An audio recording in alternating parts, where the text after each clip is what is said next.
अस्सलाम वालेकुम dear viewers, कैसे हैं आप लोग। This is professor Mohammad Afzal. आप लोग देख रहे हैं मेरा यूट्यूब चैनल। गाइज़, आप लोगों को वेलकम है। तो लेकिन वेलकम के साथ साथ जो है आप लोग सब्सक्राइब भी कर दें, जो वेरी फर्स्ट टाइम देख रहे हैं बेल आइकन प्रेस कर दें। उसके बाद आप लोग जनाब ऑल नोटिफिकेशंस पे क्लिक कर दें और फिर हम चलते हैं अपने आज के लेक्चर की तरफ। तो हमारे यहाँ तो हो चुकी हुई है लाइट ऑफ और गर्मी में मुझे लेक्चर रिकॉर्ड करना पड़ेगा, लेकिन चलो कोई बात नहीं यार, आप लोगों की खातिर मैं ये जुल्म भी बर्दाश्त कर लूँगा।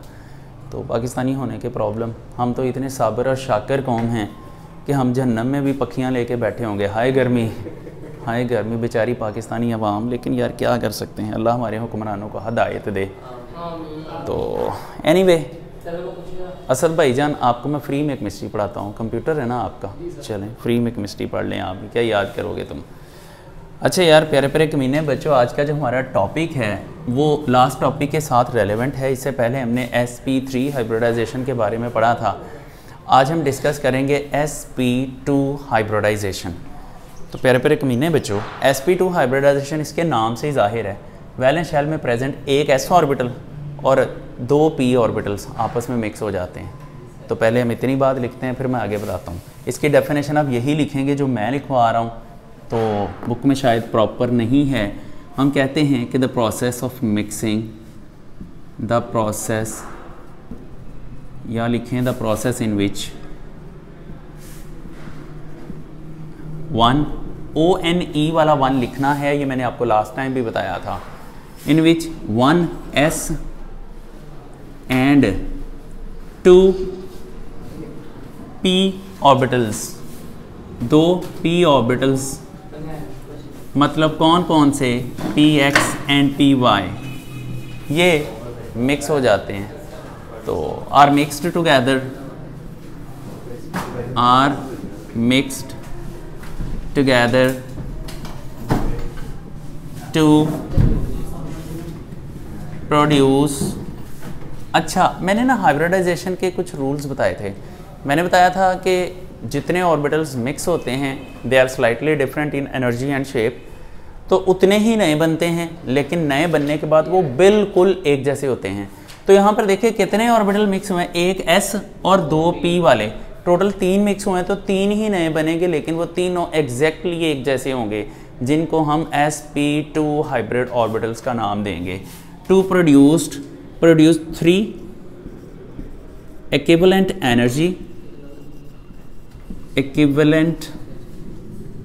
Energy sp2 hybrid orbitals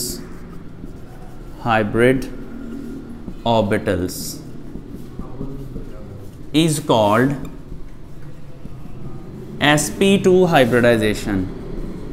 sp2 hybridization, लो भाईजान, ये है sp2 हाइब्रिडाइजेशन की डेफिनेशन। मैं अगर एक सिंपल सी डायग्राम के ज़रिए बताऊं तो मैं इस तरह से बताऊंगा कि ये है 2s, स्फेरिकल होता है, ये है 2px, here it is 2py and then comes 2pz। भाईजान जब इनकी हाइब्रिडाइजेशन होती है तो 2pz मिक्स नहीं होता, ये दो जो 3 होते हैं ये आपस में मिक्स हो जाते हैं। तो अब ये जो 3 है, यार ये फ़ैन बंद कर दें, अपने वाले चला लें। थैंक गॉड लाइट आ गई।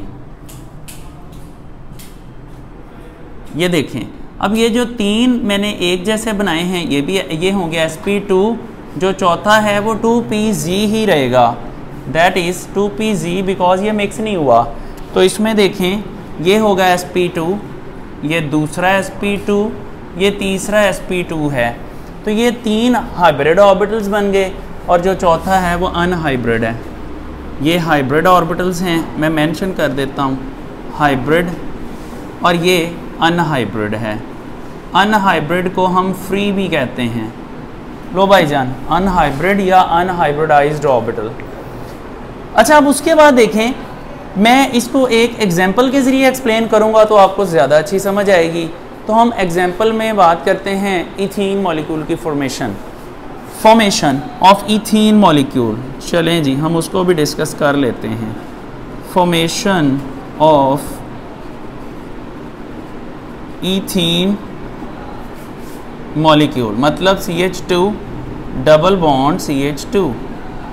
तो भाईजान देखें इसमें ना यहाँ दो कार्बन्स हैं, एक ये वाली और एक ये वाली। आप ज़रा देखें ये दोनों कार्बन्स बिल्कुल एक जैसी हैं। इस कार्बन को देखें तो इसके दो हाइड्रोजन्स अटैच हैं और एक डबल बॉन्ड अटैच है। इस कार्बन को देखें तो इसके साथ भी दो हाइड्रोजन्स और एक डबल बॉन्ड अटैच है। दैट मीन्स इसमें होता ये है कि हम किसी एक कार्बन को एक्सप्लेन करते हैं जबकि दूसरी कार्बन के अंदर भी वही हाइब्रिडाइजेशन होगी। तो हम कार्बन को एक्सप्लेन करते हैं। देखें कार्बन में 6 इलेक्ट्रॉन्स होते हैं। हम इसकी सबसे पहले लिखते हैं ground state. Here it is the ground state. Mention कर देता हूँ, ये देखें ये 1s है, ये 2s है, ये 2px 2py एंड 2pz। ये 1s 2s 2px 2py and 2pz। ये मैंने बोला that is ground state. This is ground state.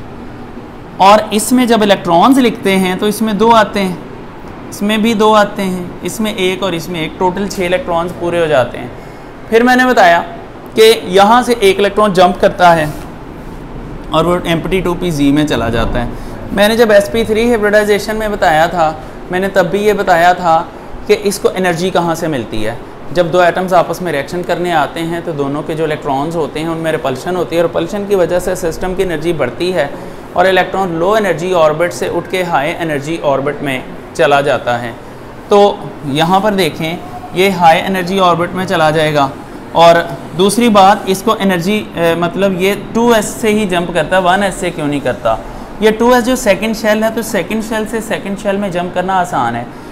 Electron में इतनी एनर्जी समटाइम्स नहीं होती कि वो 1s मतलब पहले शेल से जंप करके दूसरे शेल के लास्ट पे चला जाए। इस वजह से हमेशा इलेक्ट्रॉन 2s से जंप करता है। तो इसकी जो नई कॉन्फ़िगरेशन बनेगी, लेट्स सी कि इसकी नई कॉन्फ़िगरेशन जो है वो क्या बनेगी। यहाँ देखें ये 1s, यहाँ ये 1s, ये 2s 2px 2py and 2pz। अच्छा अब यहाँ पर देखें इलेक्ट्रॉनिक कॉन्फ़िगरेशन थोड़ी चेंज हो जाएगी, सब में एक एक इलेक्ट्रॉन आ जाएगा 1s के अलावा। इसको हम बोलते हैं excited state. This is excited state. अब एक्साइटेड स्टेट में इसकी वैलेंसी 4 हो जाती है, मैंने पहले बताया था। अब फाइनली इसकी आती है हाइब्रिडाइज्ड स्टेट। तो 2s जो है वो इन 2 ऑर्बिटल्स के साथ मिक्सअप हो जाएगा जबकि 2pz के साथ मिक्स नहीं होगा। इसकी भी रीज़न्स हैं, आगे चल के आहिस्ता आहिस्ता मैं बता दूंगा एंड पे जाके। जब हाइब्रिडाइजेशन हम कंप्लीट कर लेंगे तब कुछ तो खुद समझ आ जाएगा आपको, अगर नहीं आएगा तो फिर मैं तो समझा ही दूंगा।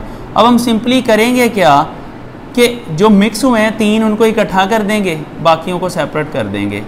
उनको हम नाम चेंज करके sp3 रख देंगे। ये 1s है, ये 2pz है, जबकि इनको हम लिखेंगे ये एक sp2 है, ये दूसरा sp2 है और ये तीसरा sp2 है। तो यहाँ पर देखें इलेक्ट्रॉन्स वैसे के वैसे ही रहते हैं। अब जो अनपेयर्ड ऑर्बिटल्स होते हैं वो बॉन्ड फॉर्मेशन की रीज़न होते हैं। अब मैंने बताया था कि जो हाइब्रिडाइज्ड ऑर्बिटल्स होते हैं वो सिग्मा बॉन्ड बनाते हैं, इसका मतलब है वो बॉन्ड पहले बनाएंगे। तो इसमें जो हाइब्रिड ऑर्बिटल्स हैं वो हैं ये 3, ये पहले बॉन्ड बनाएंगे। तो जब ये कार्बन के राउंड मैक्सिमम डिस्टेंस पे आएंगे तो यार ये देखें ज़रा ऑर्बिटल डायग्राम इनकी कैसे बनेगी वो देख लेते हैं। This is quite easy. Orbital diagram, video की रेजोल्यूशन मैंने बहुत ज़्यादा बढ़ाई हुई है, वो फिर आज सारी की सारी वो मेमोरी खा जाएगी। चले खैर, अल्लाह करे हमारा ये लेक्चर पूरा हो जाए। अच्छा देखें, अब मैं ऑर्बिटल डायग्राम बनाता हूँ तो पहले मैं एक कार्बन ड्रॉ करता हूँ। यार इस कार्बन के मैंने 3 हाइब्रिड ऑर्बिटल ड्रॉ करने हैं। जो 3 हाइब्रिड ऑर्बिटल्स मैंने यहाँ इसके ड्रॉ करने हैं वो देख लें, एक दूसरे से 120 डिग्री के एंगल पे जाएंगे according to VSEPR theory, first year में जो आपने पढ़ी थी। तो ये देखें, ये पहला हाइब्रिड ऑर्बिटल ये आ गया, ये दूसरा हाइब्रिड ऑर्बिटल और ये तीसरा sp2 हाइब्रिड ऑर्बिटल। ये इसके 3 sp2 हाइब्रिड ऑर्बिटल आ जाते हैं। मैं इनका मुंह काला कर देता हूँ, मेरा मतलब है इनका कलर डार्क कर देता हूँ। ये लें जनाब, इधर भी। अब यहाँ पर मैंने बताया कि इथीन मॉलिक्यूल के अंदर 2 कार्बन्स हैं। अगर एक कार्बन sp2 हाइब्रिडाइज्ड है तो बाकी दूसरी कार्बन भी तो sp2 हाइब्रिडाइज्ड होगी। तो देख लेते हैं, ये कार्बन भी हम फिर ड्रॉ करते हैं, वो हम यहाँ लिख देते हैं। इसका एक sp2 हाइब्रिड ऑर्बिटल ये आया, दूसरा sp2 हाइब्रिड ऑर्बिटल इस तरफ, तीसरा sp2 हाइब्रिड ऑर्बिटल यहाँ आ जाता है। सेम इनको भी मैं यूँ डार्क कर देता हूँ। चलें जी, ये भी हो गया।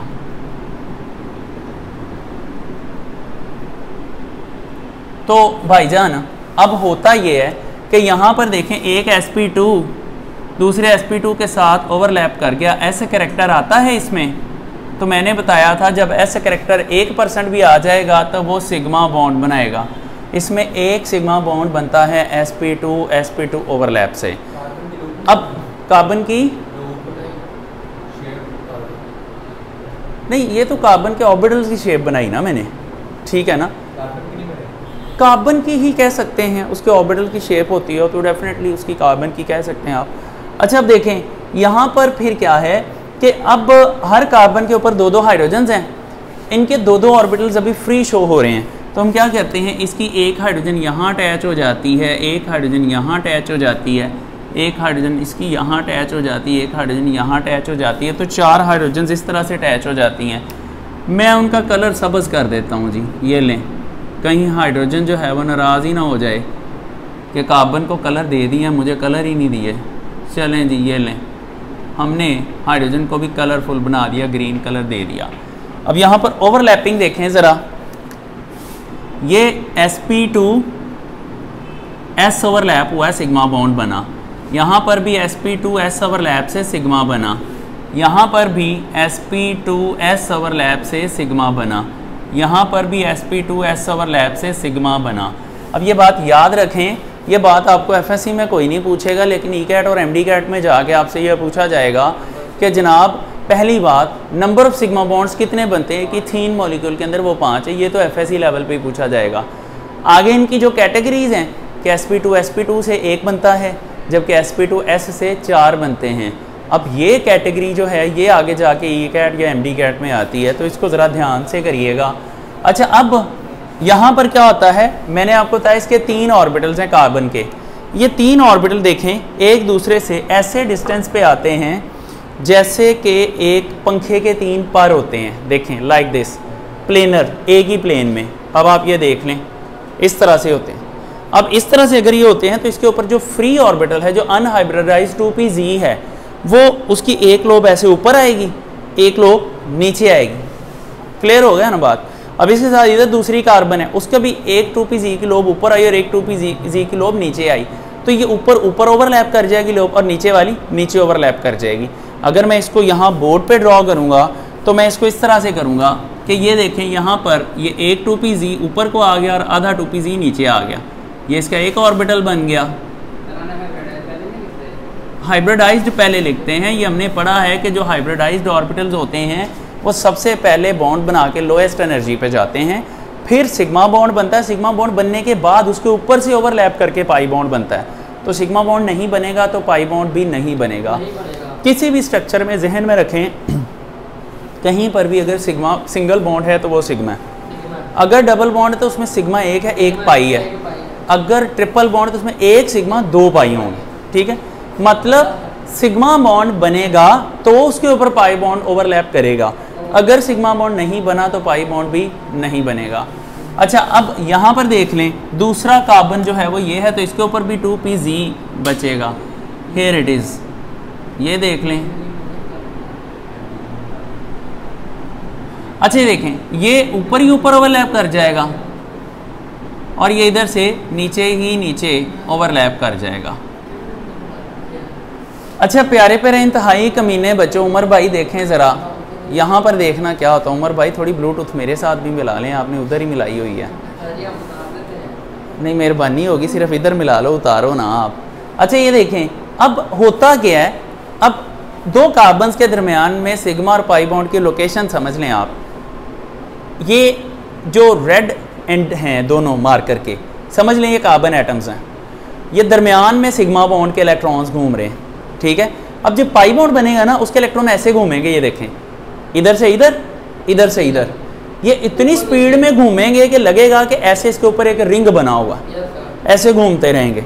तो ये जो पाई बॉन्ड है ये एक ही बॉन्ड कंसीडर होता है, लेकिन आधे टाइम के लिए ऊपर घूमते हैं इलेक्ट्रॉन, आधे टाइम के लिए नीचे घूमते हैं। तो ये एग्जैक्टली यही बताया है कि ऐसे इलेक्ट्रॉन घूम रहे होते हैं। तो आवाम कंफ्यूज हो जाती है कि एक बॉन्ड को हमने दो हिस्सों में कैसे शो किया। ये वो बता रहा है कि इलेक्ट्रॉन इन दो, ये सिग्मा है दरमियान में ब्लैक, ये रेड कलर के इलेक्ट्रॉन ऐसे घूम रहे होते हैं, ये पाई बॉन्ड होता है। और इसी वजह से पाई बॉन्ड वीक होता है क्योंकि वो बाहर वाली साइड पे एक्सपोज्ड होता है, जबकि सिग्मा बॉन्ड अंदर होता है, वो स्ट्रॉन्ग होता है। जब भी कोई इलेक्ट्रोफिलिक रिएजेंट अटैक करे, इलेक्ट्रोफिलिक रिएजेंट क्या होता है हमने इसमें डिटेल में डिस्कस करना है। पूरी ऑर्गेनिक केमिस्ट्री दो वर्ड्स पे घूमेगी, इलेक्ट्रोफाइल एंड न्यूक्लियोफाइल। अगर आपको इनका कॉन्सेप्ट आ गया है तो आपको ऑर्गेनिक केमिस्ट्री बड़ी अच्छी समझ आ जाएगी और इंशाल्लाह आएगी। अब ये होता है कि ये इलेक्ट्रोफाइल जब भी अटैक करता है पहले पाई बॉन्ड तोड़ेगा, फिर नीचे सिग्मा बॉन्ड की तरफ जाएगा, इसलिए सिग्मा बॉन्ड स्ट्रॉन्गर हो जाता है। अच्छा, अब इसके बाद हम बनाते हैं इनकी ऑर्बिटल डायग्राम। अब सॉरी, इनकी बॉन्ड डायग्राम। जब हम बॉन्ड डायग्राम बनाते हैं तो भाईजान, भाई आप समझ लें प्लीज़, नहीं ये समझ लें प्लीज़, नहीं आती, मैंने माइक लगाया हुआ है पेंडू। अच्छा ये देखें, यहाँ पर हाइड्रोजन, यहाँ पर हाइड्रोजन, इधर से इस जगह पे हाइड्रोजन, एक इधर हाइड्रोजन। अब ये देखें इसके अंदर हमने जो ब्लैक कलर से मैंने शो किए हैं ये सारे के सारे सिग्मा बॉन्ड्स हैं। मैं पाई बॉन्ड को रेड से शो कर देता हूँ, ये डबल बॉन्ड जो है ये पाई बॉन्ड है। अब इसमें किधर से भी देखेंगे एंगल 120 डिग्री का ही आएगा। ये ज्योमेट्री ट्राइगोनल प्लेनर ज्योमेट्री हुई, एक ही प्लेन में होती है। अब आपने एंड पे चार चीज़ें बतानी हैं। एक तो आपने बतानी है कि इसकी ज्योमेट्री क्या होगी मॉलिक्यूल की, एक आपने इसका एंगल बताना है, एक आपने इसके नंबर ऑफ सिग्मा बॉन्ड्स बताने हैं, और फाइनली आपने इसके पाई बॉन्ड्स बताने हैं जी कितने बनते हैं इसके अंदर। तो ये सारी चीज़ें वन बाय वन आप यहाँ लिखेंगे। सबसे पहले ज्योमेट्री की बात करें, इसको हम ट्राइगोनल या ट्राइएंगुलर प्लेनर कहते हैं। यार ये देख लेना, व्यू से बाहर तो नहीं जा रहा। ट्राइएंगुलर और ट्राइगोनल प्लेनर। जब हम एंगल की बात करते हैं 120 डिग्री का एंगल आता है, जहाँ से मर्जी देख लें। और उसके अलावा सिग्मा बॉन्ड जिसके अंदर 5 बनते हैं और एक पाई बॉन्ड बनता है इस मॉलिक्यूल के अंदर। तो यहाँ पर ये जो है आपकी sp2 हाइब्रिडाइजेशन जो है वो कंप्लीट हो जाती है। और आप थियोरी जितनी मर्जी लिख दें, अगर आप आपने उसमें ये जो बातें मैंने बोर्ड पे लिखी हैं, अगर आपने उस थियोरी में ये बातें नहीं लिखी तो आपके मार्क्स डिडक्ट हो जाते हैं। अगर आप थियोरी कम लिखते हैं लेकिन आप ये सारी बातें मेंशन करते हैं तो आपको नंबर पूरे मिलेंगे। That's a long question.